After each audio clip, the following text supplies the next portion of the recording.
तो वही क्लियर करेंगे ना, क्योंकि कुछ दिन पहले तो फोटो थी नहीं मैडम। और बाई इलेक्शन था, शायद आप सब लोगों को याद होगा।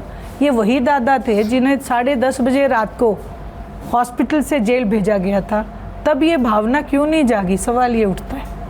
महंगाई और भ्रष्टाचार के मुद्दे पे तो कभी वोट मांगे ही नहीं बीजेपी ने। बीजेपी तो धर्म, जात पात, बिरादरी पे वोट मांगती है। महंगाई चरम सीमा पे है। पिछले 10 सालों में लोगों के मुंह का निवाला छूटता जा रहा है और जो बेरोजगारी है उसके चलते लोग, हमारे जो नौजवान युवा बच्चे हैं, मुल्क को छोड़ के दूसरे मुल्कों में जा रहे हैं और दूसरे मुल्कों वाले भी उनको निकाल दिया जाता है। कोई सुरक्षा नहीं है, इसलिए ये बहुत बड़ा एक चिंता का विषय है। आज तो सुरक्षा उससे बड़ा विषय है। का जनाजा निकला हुआ है। आज कानून केवल नाम का रह गया है। बाकी कानून व्यवस्था के नाम पे तो आप देखें कि हर दिन मर्डर हो रहे हैं, लोगों को गाड़ी से निकाल के फिल्मी स्टाइल में मारा जा रहा है, गला रेत के उनकी हत्या की जा रही है। सरेआम चोर जो है, इतने लुटेरे जो हैं, लूट मचा रखी है। यहाँ तक कि गुड़गांव में जब ठेकों की, शराब के ठेकों की अगर बोली छुटती है तो सरेआम गोलियाँ चलती हैं कि कोई हमारे अलावा बोली नहीं देगा। सबसे ज़्यादा है, बिल्कुल। यमुनानगर भी, सोनीपत भी, कोई भी ऐसा डिस्ट्रिक्ट नहीं बचा आज जहाँ पे इस तरीके की घटनाएं ना हो। और सिरसा में भी आज ऐसी घटनाएं आपको देखने को मिलेंगी। पूरे समूचे हरियाणा प्रदेश में भय का माहौल है। हर कोई अपने आप को असुरक्षित महसूस कर रहा है। महिला शक्ति भी इस मामले में बहुत चिंतित है, क्योंकि इनके बड़े बड़े नेताओं पे आरोप तो लगते हैं, लेकिन उन आरोपों के लगने के बाद भी उन्हें सज़ा नहीं मिल पाती है।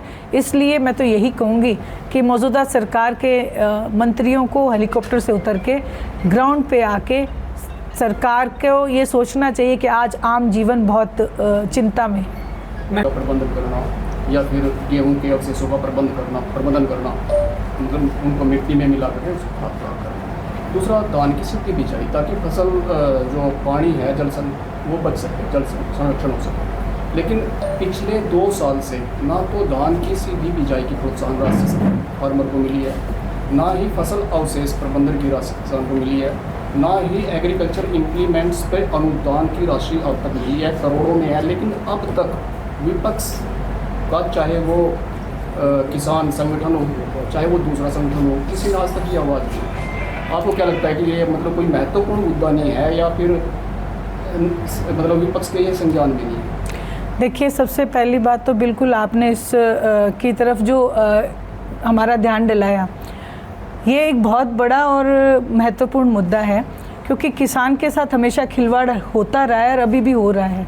आपने जहाँ तक मुआवजे की बात की, तो मैं अभी पिछले दिनों ही मैं फतेहाबाद में थी, तो फतेहाबाद में भी जो किसानों को मुआवजा मिलना था, उस मुआवजे को भी अधिकारी डकार गए, नहीं मिला।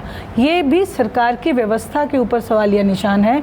जो भारतीय जनता पार्टी कभी कपड़े उतार के प्रदर्शन किया करती थी कि किसान की आय दुगनी होनी चाहिए, किसान को MSP का कानून होना चाहिए, और इसके लिए विपक्ष क्या? निश्चित रूप से आपने देखा होगा विधानसभा में भी इस मुद्दे को आदित्य चौटाला जी ने उठाया है कि जो किसान है आज भी तरस रहा है। आपने जो नीतियां बनाई, खुद की नीति बनाई हुई आप इम्प्लीमेंट नहीं कर रहे हैं। और वहीं जहाँ तक आपने अभी कहा कि हमने अभी पानी के मुद्दे के ऊपर भी बहुत बड़ा प्रदर्शन किया था, इंडियन नेशनल लोकदल हर मुद्दे को लेके सड़कों के ऊपर उतरती दिखाई देगी। ये मुद्दा भी मैं आपसे ज़रूर लेके जाऊंगी और इस मुद्दे को भी ज़रूर विधानसभा में भी उठाने का काम करेंगे। 2100 रुपये जो उन्होंने महिलाओं को देने के लिए वादा किया था, और ये बड़ा कारण माना गया था बाद में कि महिलाओं ने उस 21 रुपये के लिए मतलब भर के वोट दिए बीजेपी को। अब जैसे 1 साल होने को आ रहा है, तो अभी तक उसका कोई नामो निशान नहीं है। इंडियन नेशनल लोकदल जैसे आपके विधायक हैं 2, क्या सरकार पर प्रेशर बनाएगी जहाँ आप ऐसा कोई प्रदर्शन करेंगे? अभी कम से कम जो आपने वादा किया वो तो पूरा करो। पहले वो कहते थे कि हम सबको देंगे, अब जो मीडिया में खबरें आ रही है कि वो कह रहे हैं अभी BP वो देख के, पहचान पत्र देख के अपना उसमें जिसकी इनकम है, तो इसके बारे में क्या इनेलो कुछ करेगी, सरकार के ऊपर प्रेशर डालेगी? सबसे पहले तो मैं आपका पहले प्रश्न का उत्तर देती हूँ कि इस बार जो भारतीय जनता पार्टी सत्ता में आई, खुद भारतीय जनता पार्टी को इस बात का इल्म नहीं था कि वो सत्ता में आ रहे हैं। कांग्रेस पार्टी ने लोगों से धोखा किया और भारतीय जनता पार्टी की सरकार बनवाई। दूसरा सवाल आपने कहा कि 2100 रुपये का वायदा किया, न जाने कितने वायदे भारतीय जनता पार्टी ने किए। सबसे पहला वायदा तो 15 लाख का किया था, आज तक वो नहीं आए। 2100 रुपये भी ना आए ना आएंगे। और जहाँ तक इंडियन नेशनल लोकदल का सवाल है, इंडियन नेशनल लोकदल पार्टी के नेताओं ने जब भी किसी भी जनता के बीच किसी स्टेज से वायदा किया तो हर बार अपने वायदे को पूरा करने का काम किया है। चाहे वो जच्चा बच्चा की स्कीम हो, चाहे किसान को मुआवजा माफ़ करना हो, चाहे किसान को फ्री में ट्यूबवेल लगा के देने हो, चाहे आंगनवाड़ी की महिलाओं को सहयोग देना हो, चाहे बुढ़ापा पेंशन हो, न जाने कितनी। और मैं तो ये कहती हूँ कि पूरे हरियाणा प्रदेश में आज तक जितनी जन कल्याण की नीतियाँ हैं वो इंडियन नेशनल लोकदल की देन है। और सत्ता में आने पे इंडियन नेशनल लोकदल ने अपने मैनिफेस्टो में ये बात कही है कि हम हर प्रदेश की महिला को 1100 रुपये ज़रूर दिया करेंगे।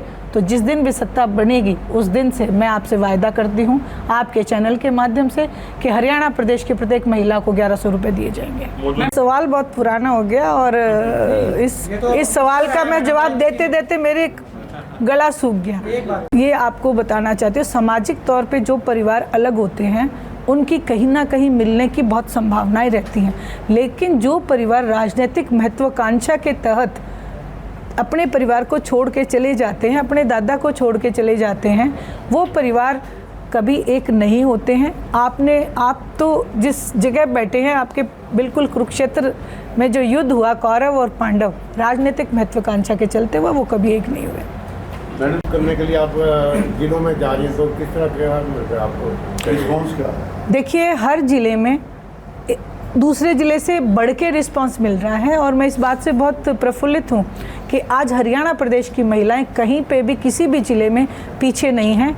और आज आपने यमुनानगर में देखा, हमने एक मीटिंग का आयोजन किया था, वो जनसभा का रूप लेना ही इस बात को दर्शाता है कि आज महिलाएं जो हैं इस बात के लिए कमर कस चुकी हैं कि हम इस महंगाई और बेरोज़गारी को ख़त्म करेंगे और इंडियन नेशनल लोकदल के संगठन को मजबूत करेंगे। और अब तक जो है मतलब कितनी जगह पे मीटिंग कर चुके हैं? ये हमारा 21वां ज़िला है।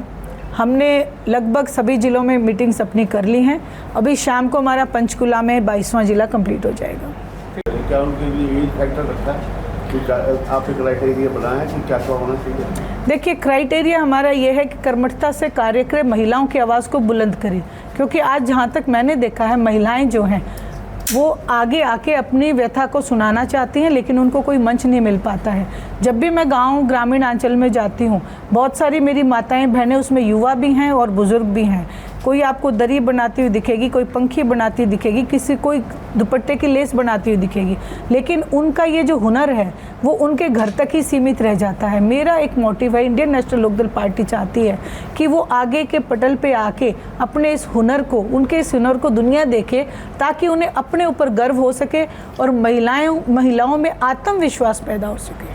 बच्चों ने अपने डोमिसाइल अपने डाउनलोड कर लिए थे कि पिछले 4 दिन से भी चल रहे हैं, तो क्या कहेंगे आप इसके लिए? विपक्ष क्या मुद्दा लगाएगा? देखिए, विपक्ष का तो अभी मेन विपक्ष में तो कांग्रेस है, लेकिन मैं कांग्रेस पे नहीं जाऊंगी। इंडियन नेशनल लोकदल ने डिमांड की थी अवधि बढ़ाने की, तो वो अवधि बढ़ाई गई, लेकिन अवधि बढ़ाने के बाद भी पोर्टल पे इन्होंने फिर, ये बहुत बड़ा भ्रष्टाचार है। पोर्टल आप किसी भी स्ट्रीम में चले जाओ, पोर्टल आज चल ही नहीं रहे हैं। हर आदमी इस चीज़ के लिए मोहताज बना दिया गया है। मैं तो यही कहूँगी कि करने का कोई बहाना नहीं होता, ना करने के ये बहाने हैं। मतलब हमारे बच्चों को गुमराह करना, उनके ऊपर एक अत्याचार करना इन्होंने शुरू कर दिया है।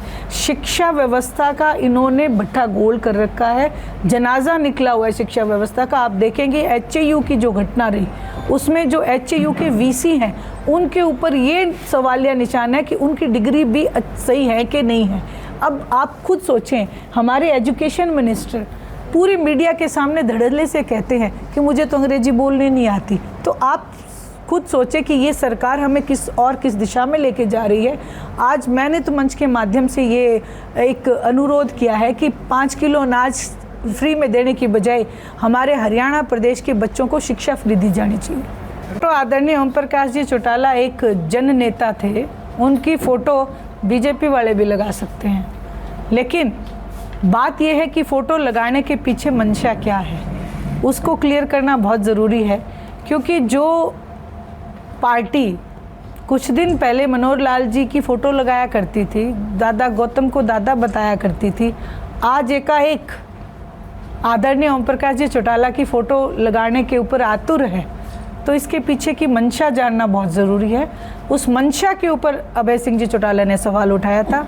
आदरणीय ओम प्रकाश जी चौटाला तो पूरे देश के एक बहुत बड़े किसान नेता बन के रहे, तो उनकी फ़ोटो कोई भी लगा सकता है। देखिए, वो आदरणीय हैं, वो चाहे कुछ भी कहें, लेकिन आज सच्चाई ये है, हरियाणा प्रदेश की जनता ने एक ही आवाज़ में कहना शुरू कर दिया है कि अगर कोई नेता है जो अपनी ज़ुबान का धनी है और जो हरियाणा प्रदेश के लोगों की आवाज़ को बुलंद कर सकता है, तो वो अभय सिंह जी चौटाला हैं।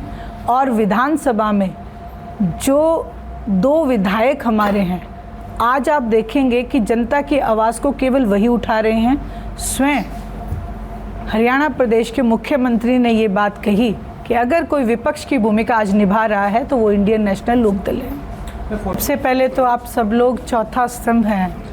मेरे सभी पत्रकार भाइयों का मैं बहुत धन्यवाद करती हूँ, क्योंकि आप एक ऐसा माध्यम है जिसके द्वारा हम अपनी आवाज़ को सरकार तक पहुँचा सकते हैं। जहाँ तक आपने सवाल किया आज यमुनानगर आने का, तो इंडियन नेशनल लोकदल पार्टी अपने संगठन को मजबूत करने के लिए निकली है। सबसे पहले अभय सिंह जी चौटाला ने जनरल के हमारे जिला अध्यक्ष नियुक्त किए, फिर महिलाओं के जिले की अध्यक्षा को नियुक्त किया गया। अब हम लोग हल्के के अध्यक्षा के लिए नाम लेने आए हैं। और क्योंकि ये प्रथा रही है इंडियन नेशनल लोकदल की हमेशा, चाहे वो टिकट वितरण हो, चाहे वो संगठन को बनाना हो, तो कार्यकर्ताओं की राय को सर्वोपरि रखा जाता है। इसी विषय में आज हमने महिलाओं की मीटिंग ली, जिसने जनसभा का रूप धारण किया।